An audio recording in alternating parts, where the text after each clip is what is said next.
ਸਲਾਮ ਅਲੈਕਮ ਜੀ, ਕੀ ਹਾਲ ਹੈ? ਠੀਕ ਠਾਕ ਹੋ? ਬੜੀ ਮਿਹਰਬਾਨੀ ਹੋਏਗੀ ਅਗਰ ਮੇਰੀ ਇਹ ਵੀਡੀਓ ਤੁਸੀਂ ਮੋਹਸਿਨ ਨਕਵੀ ਸਾਹਿਬ ਪਹੁੰਚਾ ਦਿਓ। ਮੋਹਸਿਨ ਨਕਵੀ ਸਾਹਿਬ ਤੱਕ ਪਹੁੰਚਾ ਦਿਓ ਵੀਡੀਓ, ਬੜੀ ਮਿਹਰਬਾਨੀ ਹੈ। ਕਿੰਜ ਪਹੁੰਚੇਗੀ? ਤੁਹਾਡੇ ਸ਼ੇਅਰ ਕਰਨ ਦੇ ਨਾਲ ਪਹੁੰਚੇਗੀ। ਲਾਜ਼ਮੀ ਪਹੁੰਚਾਇਓ ਹੈ। ਉਹ ਸਰਕਾਰ ਤੁਸੀਂ ਲੋਕਾਂ ਨੂੰ ਉੱਥੇ ਅਪਲੋਡ ਕਰਨ ਦਿਓ ਨਾ, ਵਿਚਾਰਿਆਂ ਨੂੰ, ਗਰੀਬਾਂ ਦੇ ਵੀਜ਼ੇ ਲੱਗੇ ਹੁੰਦੇ ਨੇ। ਨਿਜ਼ਾਮ ਪਹਿਲੇ ਸਮਝੋ ਵੀ ਸਾਊਦੀ ਅਰਬ ਦਾ ਨਿਜ਼ਾਮ ਕੀ ਹੈ, ਠੀਕ ਹੈ। ਉਸ ਤੋਂ ਬਾਅਦ ਬੰਦਿਆਂ ਨੂੰ ਉੱਥੇ ਤੁਸੀਂ ਕਹੋ ਕਿ ਲਾਇਸੈਂਸ ਬਣਵਾਓ ਤੇ ਫਿਰ ਜਾਓ ਤੇ ਫਲਾਂ ਟਮਕਾਏ।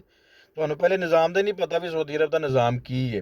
ਪਹਿਲੇ ਤੇ ਉੱਥੇ ਬੰਦਾ ਕੋਈ ਐਸਾ ਦੇਖੋ ਨਾ ਜਿਹਨੂੰ ਉਸ ਨਿਜ਼ਾਮ ਦਾ ਇਸ ਦਾ ਪਤਾ ਹੈ, ਫਿਰ ਤੁਸੀਂ ਉੱਥੇ ਬੰਦਿਆਂ ਨੂੰ ਜਿਹੜਾ ਨਾ ਅਪਲੋਡ ਕਰੋ, ਜਹਾਜ਼ਾਂ ਤੋਂ ਰੋਕੋ ਵੀ ਜੇ ਨਹੀਂ ਜਾਣ ਦੇਣਾ, ਤੇਰਾ ਲਾਇਸੈਂਸ ਨਹੀਂ ਬਣਿਆ ਵਗੈਰਾ।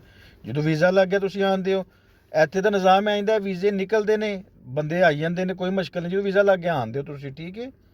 ਜਾਂ ਤਾਂ ਸਿਸਟਮ ਐਂ ਦਾ ਬਣਾਓ ਜੀ ਬੰਦੇ ਦਾ ਵੀਜ਼ਾ ਹੀ ਨਾ ਲੱਗੇ, ਠੀਕ ਹੋ ਗਿਆ। ਅਗਰ ਤੇ ਬੰਦੇ ਦਾ ਵੀਜ਼ਾ ਲੱਗਦਾ ਪਿਆ ਤੇ ਫਿਰ ਉਹਨੂੰ ਆਉਣ ਦਿਓ ਤੁਸੀਂ।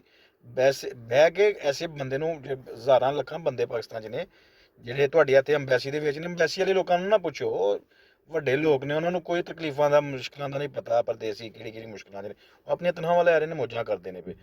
ਤੁਸੀਂ ਉਹਨਾਂ ਲੋਕਾਂ ਨੂੰ ਪੁੱਛੋ ਜਿਹੜੇ ਮੁਸ਼ਾਕਲਾਤ ਦੇ, ਜਿਹੜੇ ਮੁਸ਼ਕਲਾਂ ਦੇ ਵਿੱਚ ਰਹਿੰਦੇ ਨੇ ਪਏ। ਉਹ ਬੰਦਾ ਵੀ ਬੱਚੇ ਦੀ, ਮੈਂ ਤੁਹਾਡੀ ਵੀਡੀਓ ਵੇਖਣਾ, ਕੰਮ ਤੁਸੀਂ ਅੱਛੇ ਕਰਦੇ ਹੋ ਪਏ।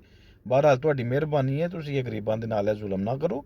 ਉਹਨਾਂ ਨੂੰ ਉੱਥੋਂ ਲਾਓ ਨਾ, ਸੱਤ ਲੱਗ ਜਾਂ ਤਾਂ ਉਹਨਾਂ ਦੇ ਪੈਸੇ ਉਹਨਾਂ ਨੂੰ ਰਿਟਰਨ ਕਰਾਓ ਨਾ, ਇਹਨਾਂ ਨੇ ਜਿਹਨੇ ਉਹਨਾਂ ਲਾਏ ਨੇ।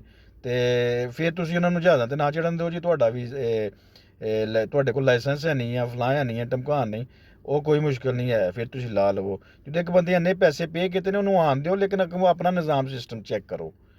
ਚੀਜ਼ਾਂ ਲਿਖ ਛੱਡੋ ਜੀ, ਇਸ ਤੋਂ ਬਗੈਰ ਤੁਸੀਂ ਪਾਕਿਸਤਾਨ ਨੂੰ ਉੱਥੇ ਨਹੀਂ ਜਾ ਸਕਦੇ, ਫਲਾਹ ਮੁਲਕ ਨਹੀਂ ਜਾ ਸਕਦੇ। ਇੱਥੇ ਦਾ ਨਿਜ਼ਾਮ ਕੀ ਹੈ ਚੈੱਕ ਕਰੋ। ਇੱਥੇ ਵੀਜ਼ੇ ਲੋਕ ਘਰਾਂ ਦੇ ਡਰਾਈਵਰਾਂ ਦੇ ਵੀਜ਼ੇ ਦੇ ਛੱਡਦੇ ਨੇ, ਸਾਊਦੀ ਖੁਦ ਦਿੰਦੇ ਨੇ। ਉਹ ਬੰਦੇ ਆਉਂਦੇ ਨੇ, ਆ ਕੇ ਵੀਜ਼ੇ ਅਤੇ ਲਾਇਸੈਂਸ ਦੀ ਇੱਥੇ ਦੀ ਜ਼ਰੂਰਤ ਨਹੀਂ ਪੈਂਦੀ। ਬੰਦੇ ਬਾਹਰ ਕੰਮ ਕਰਦੇ ਨੇ, ਕੋਈ ਲੇਬਰ ਦਾ ਕੰਮ ਕਰਨ ਡਿਆ, ਕੋਈ ਪੇਂਟ ਦਾ ਕਰਨ ਡਿਆ, ਕੋਈ ਇਲੈਕਟ੍ਰੀਸ਼ੀਅਨ ਦਾ ਕਰਨ ਡਿਆ। ਉਹ ਕਿਉਂ ਇਸ ਛੋਟੇ ਵੀਜ਼ੇ ਲੈਂਦੇ ਨੇ? ਤਾਂ ਕਿ ਇਹ ਵੀਜ਼ੇ ਸਸਤੇ ਹੁੰਦੇ ਨੇ।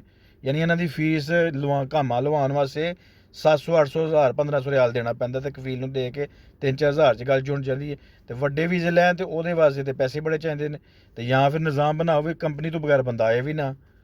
ਇੱਕ ਤਾਂ ਹੁੰਦਾ ਨਿਜ਼ਾਮ, ਕੰਪਨੀ ਤੋਂ ਬਗੈਰ ਬੰਦਾ ਨਹੀਂ ਆ ਸਕਦਾ। ਵੈਸੇ ਨਿਜ਼ਾਮ ਹੈ ਅੱਛੇ ਨੇ, ਲੇਕਿਨ ਤੁਸੀਂ ਇੱਕ ਨਿਜ਼ਾਮ ਬਣਾਓ। ਲੇਕਿਨ ਤੁਸੀਂ ਬੰਦਿਆਂ ਨੂੰ ਨਾ ਜਿਹੜਾ ਨਾ ਲਾਓ, ਪਹਿਲੇ ਬੰਦਿਆਂ ਕਿਸੇ ਨਾਲ ਬਹਿ ਕੇ ਸਮਝੋ ਨਿਜ਼ਾਮ ਕੀ ਹੈ ਸਾਊਦੀ ਅਰਬ ਦਾ। ਆਜ਼ਾਦ ਵੀਜ਼ਾ ਇੱਥੇ ਕੀ ਨਹੀਂ ਮਿਲਦਾ, ਕੀ ਹਿਸਾਬ ਹੈ। ਵੀਜ਼ੇ ਕੰਪਨੀਆਂ ਦੇ ਹੁੰਦੇ ਨੇ, ਲੇਕਿਨ ਉਹ ਆਜ਼ਾਦ ਹੈ ਹੁੰਦਾ ਵੀ ਜਿੱਥੇ ਮਰਜ਼ੀ ਪੇ ਬੰਦੇ ਕੰਮ ਕਰਦੇ ਨੇ। ਇਸ ਸਾਡੇ ਲੋਕਾਂ ਵਾਸਤੇ ਆਸਾਨੀ ਹੈ, ਮੁਸ਼ਕਲਾਂ ਪੈਦਾ ਨਾ ਕਰੋ।